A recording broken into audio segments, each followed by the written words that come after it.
Buenos días de nuevo.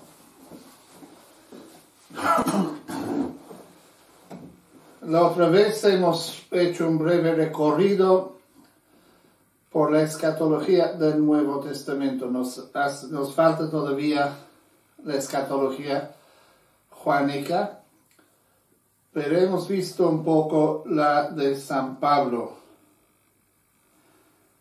Y una de las cosas más importantes en la escatología de Pablo es, como hemos dicho la otra vez, hay dos fases prácticamente. Primero vemos la fase en que la llegada del Señor se espera en cualquier momento, ¿verdad? Cuando Jesús no regresa tan pronto como se esperaba, esa reflexión comienza a madurar, cambia. Y cambia por dos motivos. Obviamente, como no había llegado Jesús, pero también llega esa conciencia, o sea, más bien surge esa conciencia de que la obra de Jesús de difundir su mensaje a todo el mundo todavía no se ha cumplido y se comienza a ver en términos de la conversión del pueblo judío enteramente. Ustedes saben que Pablo predicaba entre los judíos de la diáspora, o sea, los judíos legados por otras tierras que no eran Israel. El mundo judío, cuando se habla de convertir todo el mundo judío, estamos hablando de una extensión muy amplia. Y Pablo, en su teología, comienza a alargar el horizonte respecto a la escatología y a la parucía. Bueno, cuando hablamos de Juan, se suele caracterizar la escatología de Juan como escatología realizada. La obra de salvación ya está completada. Su pensamiento escatológico se desarrolla en torno al juicio. Y ese juicio se ha realizado por la presencia del Verbo encarnado en el mundo. Si ustedes leen el prólogo del Evangelio de Juan, leerán cómo el Verbo ha venido al mundo y el mundo no lo ha reconocido. El rechazo del Verbo encarnado es donde vemos expresado ese juicio. Cristo, luz, ese binomio, es para Juan la verdadera realidad escatológica que hace que los hombres hagan una opción definitiva o por Jesús o en contra de él. Y este vemos un poco regado por todo el Evangelio de Juan. Piensen, por ejemplo, en la importancia del Evangelio de Juan de la cuestión del camino de la fe. Piensen, por ejemplo, en el Evangelio de la Samaritana, la mujer al pozo. Esa mujer comienza diciendo, tú judío, pides agua a mí, que soy samaritana. O sea, lo desprecia. Después llega a llamarle diciendo Señor. Después, más tarde, en el episodio, vemos que lo reconoce como profeta. Y al final lo llama Señor. Lo reconoce como el Mesías. Lo acepta. Y por cierto, el hecho de ser aceptado por uno que no es judío manda un mensaje muy fuerte. No olvidemos que Juan está escribiendo para un pueblo que no había sido judío. O sea, para ese pueblo es muy importante saber que ellos también son salvados. Y que no son salvados de segunda clase, sino salvados totalmente. Y es sumamente interesante ver cómo esa mujer pasa de no creer a ser la evangelizadora de su pueblo.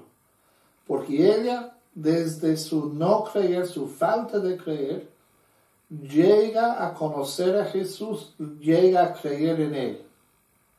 Y de ahí se hace la portavoz para llevar el anuncio a su ciudad. Hay algo muy interesante también en este pasaje que a mí me gusta mucho. Si ustedes se fijan en el Nuevo Testamento, cuando se nos dice que Jesús se sentó, eso es como subir una bandera por el asta.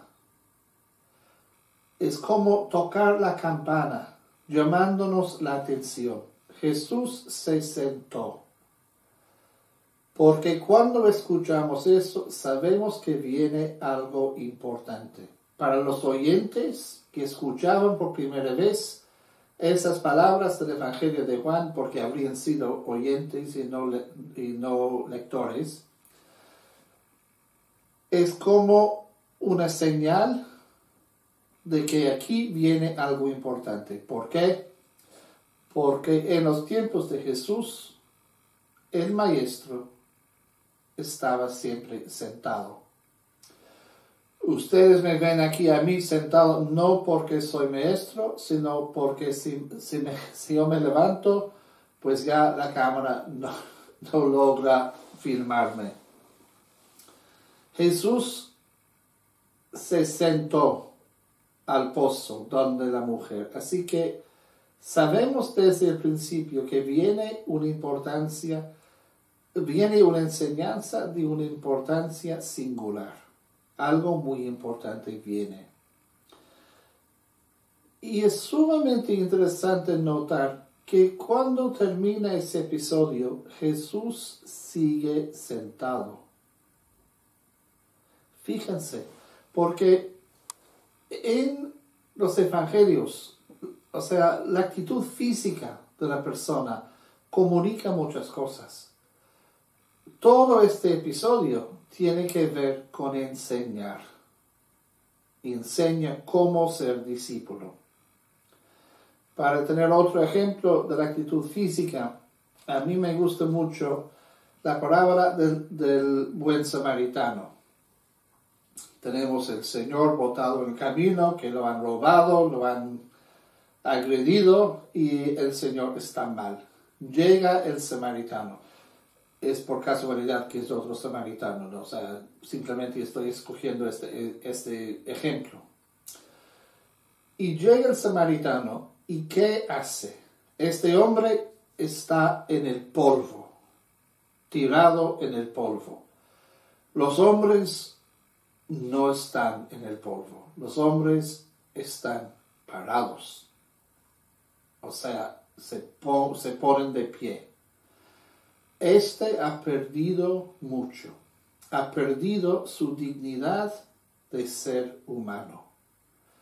El maltrato que he recibido de los ladrones lo he dejado no solamente más pobre económicamente, sino más pobre moralmente, psíquicamente, emocionalmente, humanamente, porque él se está arrastrando en el polvo como que fuera una serpiente o algún bicho. ¿Qué hace el samaritano? Muchas veces pensamos que lo lleva a la posada y en la posada se sana. Pero la primera cosa que hace el samaritano, lo levanta del polvo y lo coloca en su propio asiento en el caballo. Lo restaura su dignidad, lo levantarse. Igual con el paralítico, levántate, toma tu camilla y vete a andar. Levántate, ya no te quedes en el piso. Levántate a andar en el camino. Caminar significa estar en el camino, ser discípulo. Levántate y toma tu puesto. Levántate para que tú seas lo que eres. Imagen de Dios, hijo de Dios, amado de Dios. Fíjense en otro ejemplo del ciego Bartimeo. Nos dicen que Bartimeo estaba sentado en el suelo. Está en el polvo, otra vez. Bartimeo no está sentado en el camino, está al borde del camino. Sabemos que no era creyente entonces, no era discípulo. Y es más, cuando vemos que alguien es ciego, siempre tiene que ver con la falta de fe. Cuando Bartimeo reclama a Jesús, cuando grita su nombre, los demás dicen, cállate, cállate, no moleste. ¿Qué hace Jesús? Jesús lo busca. Y cuando llega a creer, cuando se le devuelve la vista, Bartimeo dice, con un salto se levantó. Bueno, yo sé que yo no lo puedo hacer, levantarme de un salto desde una posición sentada en el piso. Pero dudo que ustedes que son más jóvenes tampoco lo podrían hacer. Se nos está comunicando algo muy importante, que ese encuentro con Jesús lo restaura su dignidad, lo levanta del polvo, la actitud física. No tengo idea cómo llegué a eso. En Juan vemos cómo los milagros tienen una función muy importante. Esa función tiene que ver con la provocación de la fe. O sea, los milagros, ciertamente se ve la cosa que sucede frente a uno, pero el resultado real, más profundo, es que llevan a los videntes para que crean. En este sentido, tienen una función escatológica, porque los milagros hacen presente el reino y hacen presente también la esperanza del reino en los que presencian estos hechos. Los milagros no son solamente señales de que Jesús es el Mesías, son también invitaciones a creer. Y eso es importante. Un milagro interesante siempre es el de las bodas de Caná. Y yo sé que mucha gente se burla diciendo, ay, que sería tan útil saber convertir el agua en vino, porque así no habría que ir a comprar. Pero fíjense también en la simbología de ese episodio. Hay 6 jarras para las costumbres de los judíos. 7 es el número de la perfección. Aquí hay 6. Esa situación humana no es perfecta. Pero Jesús transforma lo que no es perfecto en algo mucho más profundo, mucho más significativo. Y por supuesto, esa transformación no es solamente la transformación de un líquido a otro, sino la transformación de lo meramente humano en algo que se acerca a lo divino. Esa profundización de la relación entre el hombre y Dios.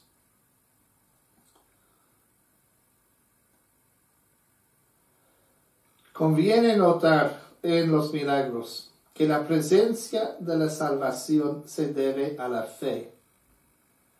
Y a través de la fe, el futuro no viene aniquilado, sino actualizado. Cuando Jesús convierte el agua en vino, o sea, no escuchamos nada más, prácticamente escuchamos que el vino era muy bueno, pero no sabemos cómo fue la fiesta. No nos cuenta nada del baile, de la música, de cómo la gente reaccionó. Solamente el mayordomo. Porque lo importante no es tanto ese momento. Lo importante es a dónde nos dirige ese momento. Por eso que podemos decir que son escatológicos, porque nos mandan hacia el reino de Dios. Hacen presente algo del reino, pero nos mandan hacia el futuro cumplimiento de lo que es el reino de Dios. Y eso es muy importante. Ya dije, el futuro no viene aniquilado. No es que el futuro no importa. Es que el futuro es actualizado. Es dado para que saboreen. Saborean lo que les espera en el futuro. El mensaje de Juan es que ya con Cristo han comenzado los últimos tiempos. No se trata, pues, de que los últimos tiempos llegarán algún día. Ya estamos viviendo en estos últimos tiempos. Jesús es la revelación de Dios. Piensen un poco en esas palabras. ¿Qué revela Dios? Dios revela sí mismo. Se revela en Jesús. El que me ve a mí, ve al Padre. Dios se revela en Jesús.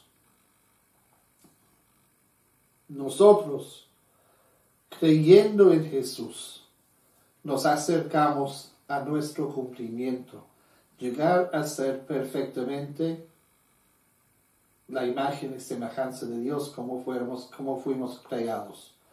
Jesús, la imagen perfecta del Padre, hace que se acerca mucho más que antes la imagen y su origen. Nosotros y Dios, nuestro origen. Cuando hablamos del libro Apocalipsis, de la revelación, que también es de Juan, una palabra sobre eso. Es una literatura sumamente simbólica. Tengan cuidado de una lectura demasiado leve de ese libro. Mucha gente se deja impresionar por ese libro y aplica la simbología a muchas cosas. Ese libro fue escrito dentro de un contexto bien determinado. Y eso, si no lo han estudiado, lo van a estudiar. Pero en sí, el tema central del libro del Apocalipsis es el señorío escatológico de Cristo resucitado, que siendo ya dueño de la historia y habiendo vencido a todas las potencias del mal, debe manifestarse aún en su plenitud externa y cosmológica. O sea, la parte futura. Aquí vemos el agua convertido en vino. Nos espera la demostración cósmica de la parucía cuando Dios será todo en todo. El fiel tiene que esperar del futuro nada más y nada menos que lo que ya posee, la vida. Porque lo que viene ya es prefigurado por nosotros en Jesús. Lo que puede esperar es no tener necesidad de vivir en el mundo en lo provisional. O sea, nuestra existencia dirigida hacia el futuro, escatón, llega a su cumplimiento con la manifestación cósmica de Cristo. Y ese libro del Apocalipsis demuestra esa parucía como el vencimiento total del mal. Fíjense ustedes que en estos días con coronavirus, con muchos problemas a nivel mundial, con terremotos, con otras cosas, mucha gente se pregunta si no será el fin del mundo. Bueno, puede ser, no sabemos, pero igual el mensaje de la Escritura es siempre constante y igualmente útil. Porque ¿qué dice? Que estén preparados siempre. El fin vendrá. Si nadie sabe ni el día ni la hora, pero que estén preparados. Pero que no pensemos, como están diciendo muchos en estos días, que viene Dios para castigar. El vencimiento del mal es el mensaje de las Escrituras. Jesús manifestado cósmicamente vence al mal. Jesús que nos viene a encontrar es el Jesús que nos ama. Nos quiere amar. Y como les decía la otra vez, el desafío para nosotros es ser preparados para recibir ese amor. En términos del Antiguo Testamento, no endurezcan sus corazones, porque después será difícil abrir. Que no nos encerremos en nosotros mismos, sino que seamos personas de amor. Porque solo las personas de amor pueden recibir fácilmente el amor. Que no seamos las personas egoístas que vemos solamente nuestras necesidades. Esa es idolatría que reemplaza a Dios, porque me hago el más importante a mí mismo. Que no seamos las personas que no perdonan, porque la persona que no perdona tiene que endurecer su corazón hacia cierta gente. Que no seamos la gente del pero. Amo a todo el mundo, pero él no. Perdono a todos, pero ella no. Ese mensaje del Apocalipsis es que el Cristo que viene vence todo mal, viene para amarnos. Y nosotros tenemos que dejar de cargar las cosas que no nos sirven, las cosas que nos obstaculizan la vida, las cosas que hacen difícil que podamos amar. Bueno, hasta aquí llegamos ahora.